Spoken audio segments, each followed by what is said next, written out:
Good morning mga kainang. Kumusta? Matagal-tagal tayong wala tayong galing tayo sa bakasyon. Kung napapansin nyo, yung huli kong upload ay tungkol sa Philippine National Skills Competition. Back to work tayo mga kainang. Dito na ulit tayo sa bansang ating pinagtatrabahoan. Pag-uusapan natin ay GMAW. Ito ay terms to na AWS, Gas Metal Arc Welding. So wire po yan, mga kainang. Example natin, pakita natin sa inyo. Ito po yan, mga kainang. So wire po siya nasa loob na ng makina. Ayan po, wire po yan. Importante mga kahina na ang duty cycle ay makita nyo. Dahil once na mababa ang duty cycle ng mabibili nyo yung MIG welder o makina, ay hihinto po yan. Maganda kung 60% yung makukuha nyo. 10 minutes ay 100% po yun. Ngayon, kapag 60% ay 6 minutes po yan. So siguro naman sa 6 minutes magpapahinga ka. Sabihin, hindi tuloy-tuloy na 6 minutes yung i-weld mo. Napakahaba nun. So, ibig sabihin, uusog ka nun, di ba mga kahinang? Kapag 30% po yung nakuha nyo, bitin po yun mga kahinang, ha? Huwag kayong bumili nun. Ang i-welding lang nun, mga 3 minutes kung 30%. So, kailangan para hindi mabitin yung hinang nyo. Yan po yung welding parameters, mga kahinang po ang kailangan natin. Ano ang mga consideration na dapat nyong tingnan bago kayo bumili? Bukod dun sa duty cycle, meron kayong materials type. Ano ba klaseng weldingin nyo? Nagwe-welding ba kayo ng aluminum, carbon steel, gaano kakapal po ang i-considera nyo o ano-ano yung mga dapat pipiliing makina. I-considera nyo yan, mga kahina, aluminum, carbon steel, yan ang Next ay thickness of materials. Gaano kakapal? Baka mamaya yung inyong gagamitin ay masyadong makapal o malakas, sobra. Tapos i-welding nyo ay manipis. So, kailangan mga kahina, considera nyo yung kapal ng materials na gagamitin niyo. Portability. Pangatlo, portability. Ibig sabihin, heavy duty ba, magaan ba, nasa workshop kayo, magta-travel kayo, yan ang iisipin nyo rin, Katulad nitong mga makinang ito, malalaki. Ito ay 3-phase, mga kahina, Medyo heavy duty yan. Malalakas to na makina. Nakita nyo na ito sa previous mga vlog ko. Yan po ay power weight 300 advance. Next naman ay budget. Kumusta ang budget? Kung kaya nyo bumili ng mas magandang makina, yun na yung piliin ninyo, kaysa magsisi kayo sa bandang huli. Hindi nyo makuha yung inyong gusto. Number 5, ease of use. Madali bang gamitin? Madali bang intindihin yung inyong makina nabili? Kailangan kompleto. Naayon doon sa inyong kailangan. Dapat ayan ang bibilhin nyo mga kahinang. Katulad nito ay multi-process. Pag sinilip nyo mga kahinang, ang GMAW o MIG, wala pong makinis po ang loob niya. Yung pinaka-groove. Okay? Makinis po yan. Kapag ka MIG po ang gagamitin natin, kung makikita nyo, meron tayong mode of transfer doon sa ating MIG o Gas Metal Arc Welding, GMAW or MAG. Karamihan naman siguro alam na. Ito ay para lamang sa mga beginner o hindi pa nakakaalam.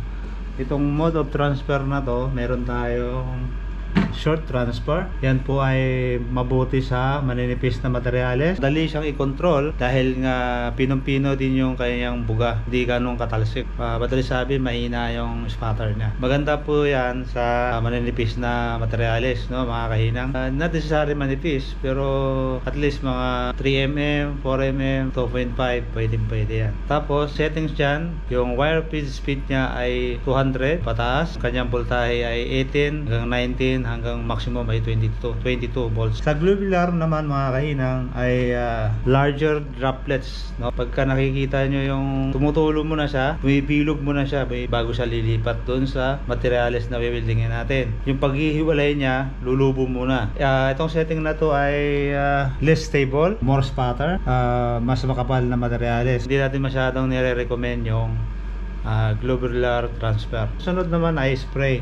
Spray transfer. Ito yung madalas na ginagamit kapag ang inyong hinang ay makapal materyales. Kailangan mag-deposit ng mas marami, mas makapal na hinang at saka deep penetration mga hinang. Lalo na pag pressurized. So, kailangan spray transfer. Sabi dito, fine mist of metal droplets, smooth and stable. So, higher voltage, 26 hanggang 28, sanga yung iba 29. Tapos 300 yung setting pataas. Ang pinaka basic mga kainin, pagka nagka-count kayo, pag nag-setting kayo ng magsisimula sa spray transfer, magbilang kayo ng 1001, 1002 hanggang 10 seconds. Tapos susukatin nyo kung ilang inches yung pindutin nyo.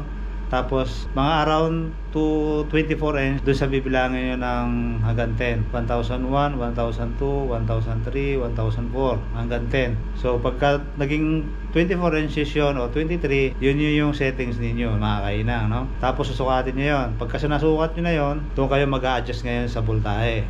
So umpisahan nyo sa 18. Pag nakita nyo na parang dumudunggol, ibig sabihin mahina yung voltahe ninyo, mahina yun. Kapag paglabas pa lang ng wire ay bibilog na kagad, minsan nasusunog na kagad, nalulusog na kagad, madalis sabi mataas yung inyong voltahe. So ibig sabihin mga kainang, yung wire speed equivalent to amperage. Tapos yung voltage natin, yan yung naglulusaw, nagbe-base doon sa inyong arc length. So, the more na mas mataas yung voltahe, the more na mas mataas yung arc length nyo. Di katulad nung short arc transfer na ma-close, ganun kalayo dahil mahina lang yung voltahe mo, at the same time yung wire speed mo ay mahina din. O ay mabilisan. Kasi mabilis yung wire speed para makalipusit ka ng mas malaki, mas malaking hina. Pero ang katumbas nun ay mas mataas din na voltahe. Itong pulse transfer naman mga kahinang, kung baga sa pulse, parang pulso natin na tumitibok-tibok. So yan po yung pulse transfer. Ang babasihan lang po natin dyan kung gaano kabilis yung pulse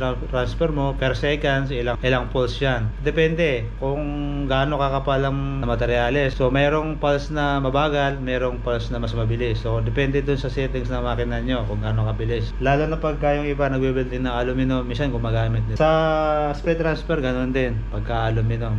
Depende na lang sa settings natin. No, mga kainang. Minimizing distortion. Kahit sa TIG welding, no, nagpo-pulse tayo. So, ganun din sa MIG welding, mga kainang, no.